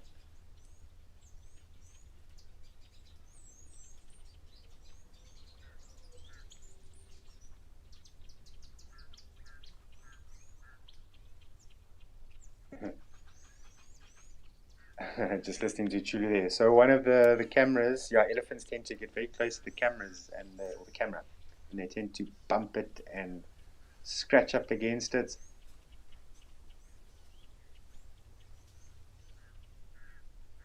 Now they're very curious about things that are foreign in their environment, and especially if there is, human scent on it. With a camera that's out here at the waterhole for, long periods of time, there's not going to be human scent on it unless someone has gone there and done maintenance on the camera. So, but yeah, things that are foreign to what they know, they become very curious by it. I knew this one elephant bull at Mabula, in fact. This is where we're talking. We're talking 2006. So where are we now? 2025. So a lot of years ago. Sure, it's a long time ago. Jeez, like 19 years ago. There was an elephant bull that used to be out there. His name was Ngama. I don't know if he's even still there, if he's still around. I don't know what's happened to him. And anybody that does come from Mabula or have ever worked there at that time, Ngama is an elephant that you get to know well. But he went to one of these timeshare blocks and found the satellite dishes on the wall. And he pulled them off, all of them. He pulled them all off, and then he took one. He walked with it in the bush, and they tracked the elephant. They eventually found the satellite dish discarded on the ground. But the elephant had walked about 300 meters with the satellite dish in the bush. Cheeky baby Ellie, yeah, I see you love elephants, hence your name there. No, nice one. It's always nice to watch them, hey? And especially when you can examine them from head to toe, like we can with this elephant bull, and we did it earlier on.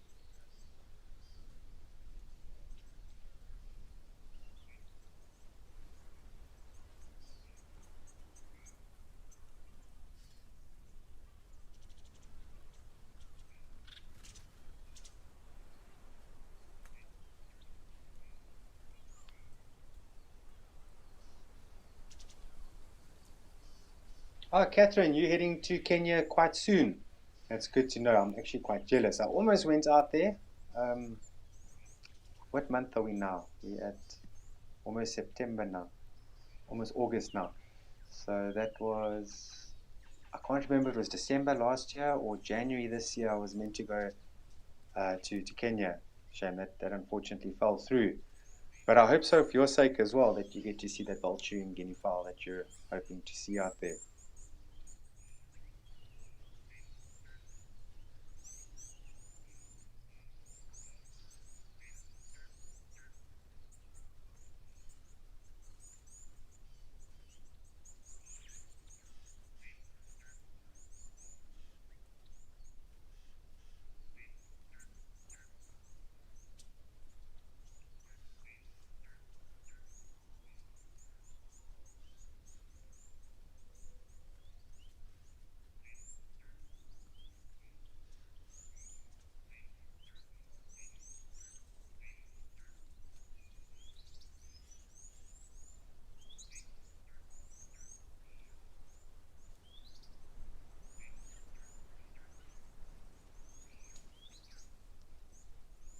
Yeah, this elephant bull seems very comfortable where he is now. He's actually not really doing much there.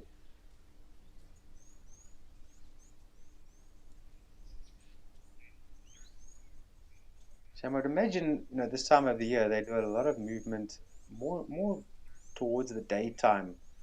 But in the winter months, I'd imagine yeah, more towards the daytime. But in the summer months, I'd imagine the elephants out in these regions they tend to change and operate more in the daytime. And when we look at mammals and other animals, they are very weather dependent. So if you ever go on safari and you wake up and it's raining outside and it's thundering, okay, so it's going to affect game viewing. And the guides in the respective game reserves, they try their absolute best, to try and keep it as entertaining as how they would have on a day of very rich game viewing. You wake up in the morning and it's cold and miserable, it definitely does affect game viewing, but there's always something to find. Something that elephants don't enjoy too much, and that is extreme wind and then also lightning and thunder. That really does cause them to disappear in the game reserves and they hide off into the thick bush. Then wind, they don't like to be exposed when it's very, very windy, so they naturally will go to those thicker areas.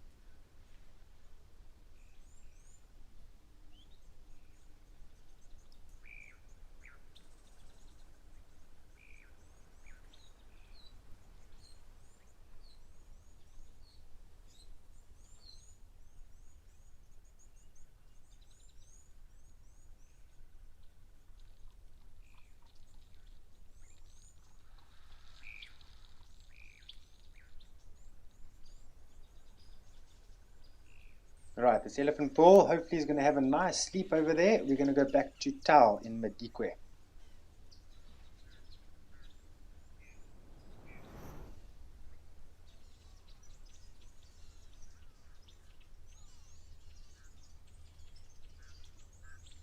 Right, some kudus. Nice to see kudu here. So 3 adult female kudu.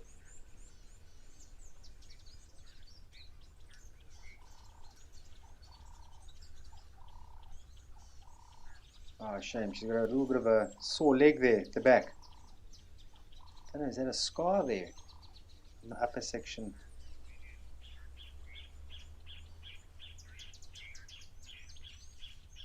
Yeah, just looking very, very sore at the moment. I don't see any dangling bits there, or it doesn't look broken.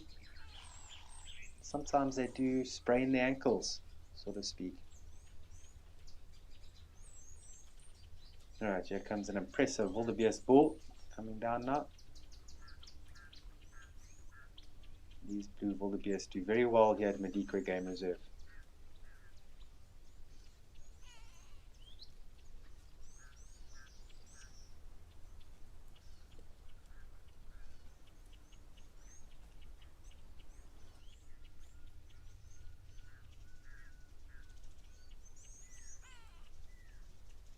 Pearl spotted owlet calling in the background. Often when we think of owls, we think nighttime. Look what that wildebeest is doing there. He's probably going to sit down there. Okay, he's changed his mind. So what they often do is, that is him marking territory. It doesn't look like much, but between those two hooves over there, there's split hoof. They have a technical term called the interdigital gland. And yeah, it's just scraping on the ground, leaving a scent of oil or pheromone.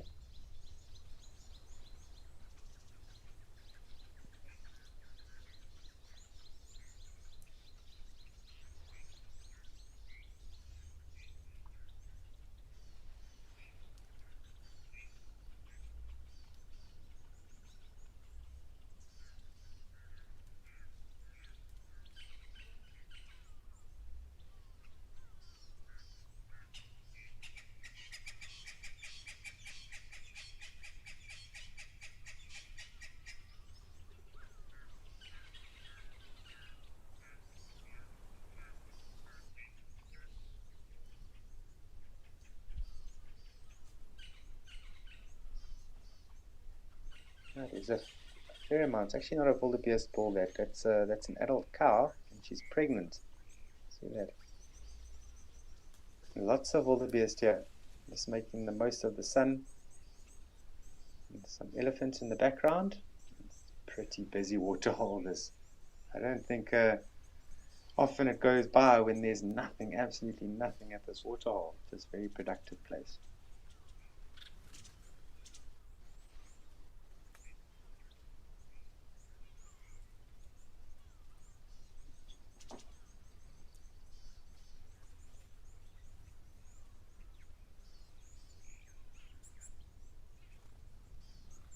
Right, so we are slowly but surely heading towards the end of live at the waterhole. Don't forget that the sunset safari is shortly after live at the waterhole, and it's such a nice way just to end off by looking at this family group of elephants almost walking off into the distance, heading off just like we are at live at the waterhole. So very, very fitting.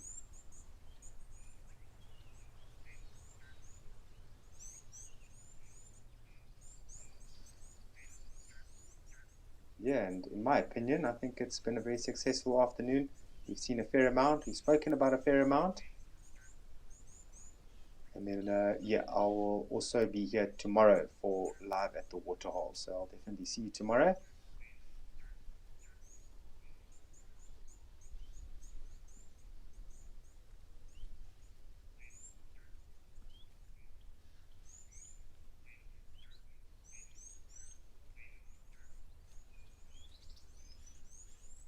Alright, and off they slowly walking off. It's a nice young elephant calf in the middle as the family group disappears there. Very good, very good. Ladies and gentlemen, I do hope that you had a good time with us this afternoon. It's always fun to, yeah, just monitor some of these watering holes to see what's going on and to dive into some of the topics, get some questions and comments from all of you. So for all of you that did send some things through, I really appreciate it. And yeah, as I said, tomorrow I'll be on as well. But I think I'll give it into a nice topic. I'll think about it this afternoon, and we can touch base in it tomorrow afternoon. But I hope you all have a good time today and a good sunset safari. Have a lovely day, and see you tomorrow.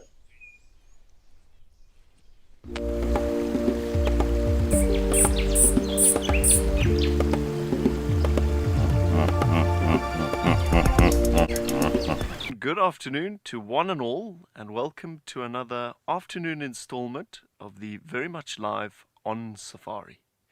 This is your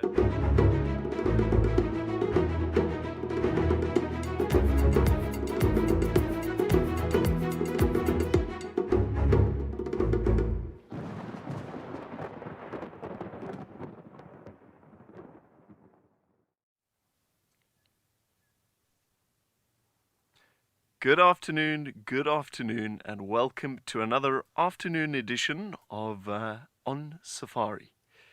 This is entirely live, and it is your daily opportunity to check out a couple of the highlights of the last 24 hours or so of drives across our various incredible locations here at Wild Earth TV. As I say, we'll be checking out a couple of our very best